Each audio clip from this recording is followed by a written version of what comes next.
Welcome back to High Mileage Need Love To, the channel where I prove to you that high mileage cars like this one make for great deals and even better daily drivers.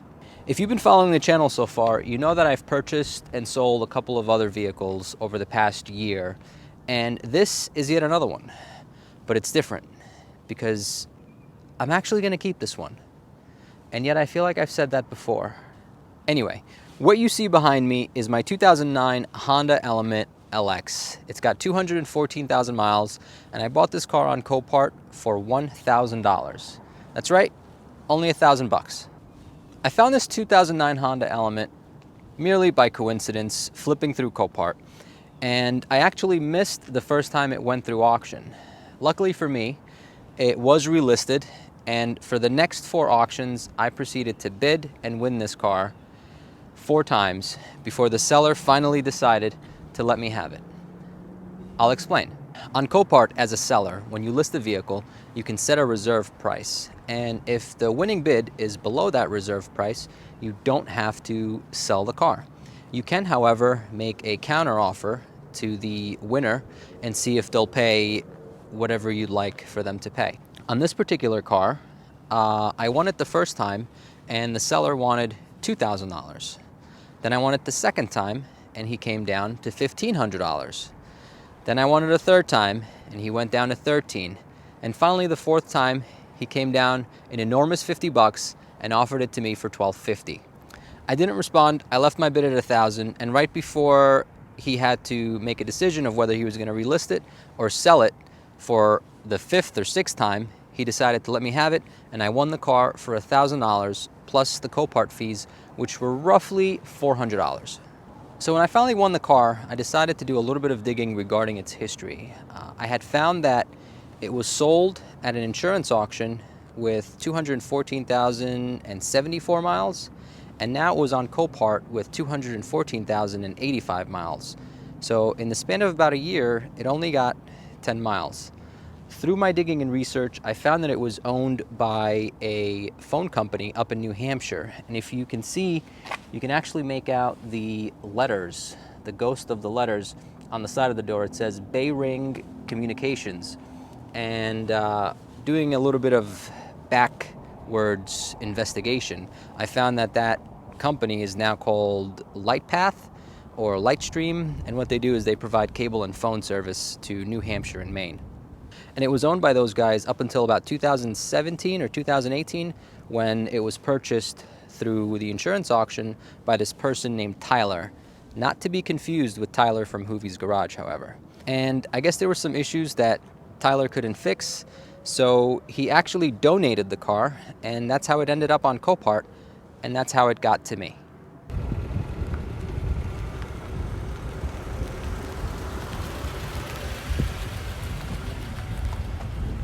And this is where I come in, the HMNLT Hero. When I first got this car, it came without a battery. So I needed to get one before I could actually start it up. $122 later and a Honda battery, and I got this thing fired up, and it sounded horrible. I figured, hey, loosey-goosey timing chain, which these K24 motors are known for once the timing chain tensioner fails. Luckily for me, that horrible sound turned out to just be the valves. They weren't getting enough oil because the car had been sitting for about a year. So after it idled for about 30 minutes, the sound was gone and it was running like a normal K24 motor. However, when I jumped back into the car, I saw that the temperature was climbing and I was smelling a burning sensation. I shut the car off and I figured, great, head gasket leak, coolant leak, I'm probably going to need a motor. I told my car sensei about the problem, and he told me I should check the coolant in the radiator and make sure that it had some. I popped open the coolant, bone dry. $18 later, blue Japanese coolant into the radiator, left it running, and it was keeping its temperature like a champ. Hooray. Once I knew it wasn't going to overheat on me and the motor wasn't going to blow to bits, I decided to take it for a test drive. And on that test drive, I heard the horrible scrapey scrape of rotors and pads. Luckily for me, however, when I took the wheels off to inspect, I saw that the car actually had new rotors and new pads. They had just been sitting for almost a year. I resurfaced the rotors and scuffed up the pads, and that cost me $0 because I did it myself, and now it brakes like a champ.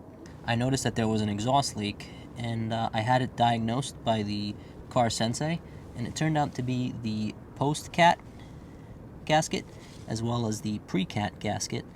Those two parts cost me $121. I also bought the bolts, and those were included in the cost as well, and for labor was $75. Once I had the overheating, the noise, and the brake situation resolved, it was time to get into the comfort and convenience. The car only came with one rear seat, so I had to go out and source another one. Luckily for me, a quick search through Craigslist, and I found a 2008 parts Honda Element with matching color rear seats, and I picked up the second rear seat for only 50 bucks.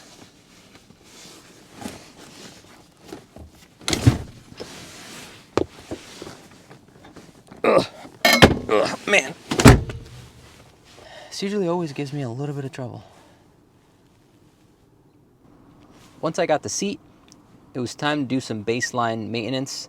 So I got down to the nitty gritty. I purchased some dual pump fluid, some ATF fluid, some power steering fluid, and I went ahead and I drained the rear differential, the transmission, and flushed the power steering rack and power steering pump. All in all, the fluids cost me $38 and $0 in labor because I did it myself. I'll link the video on how to do those procedures in the description below. Everything seemed like daisies and cream with the Element. One day, while I was driving on the highway, I decided, hey, I feel like gunning it and getting this VTEC some exercise. So I did.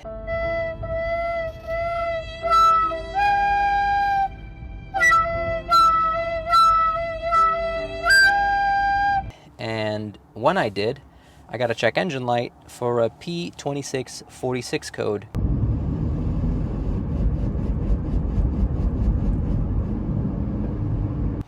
And through my online research, everybody was saying it's the valve spool on the back of the engine, or the VTC strainer on the front of the engine, or it could be the VTEC solenoid right on the side of the engine. So what I should have done was just do an oil change and see if that fixed the problem. What I ended up doing was spending $281 on a valve spool assembly, a VTEC solenoid, and a VTC strainer, and proceeded to spend another $35 on an OE filter and oil. When I did the oil change, I found out that the previous owner had put a smaller size filter on the car, which probably restricted the amount of flow getting to the rocker arms and all that stuff, and probably caused my check engine light. However, I replaced those bits, and now I have a great baseline for the VTEC components. So all said and done, I'm into my 2009 Element for $2,217. And if you factor in the New York State inspection, which we have to do here in New York, it's $37, and that would put me up to $2,254. If you've been a subscriber to the channel, or if you've been watching my videos, you'll know that I had a 2006 Honda Element 5-speed manual with 238,000 miles that I sold for $2,800. That means I successfully upgraded into a newer, cooler, bluer Honda Element with 546 bucks to spare.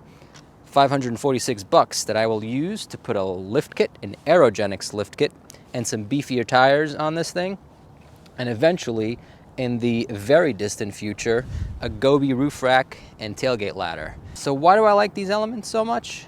Well, let me show you. It's got four-wheel drive. It's got so much cargo room. Like, so much. Have you seen any other car open like this besides the FJ Cruiser? It's got enough space for me and the boys.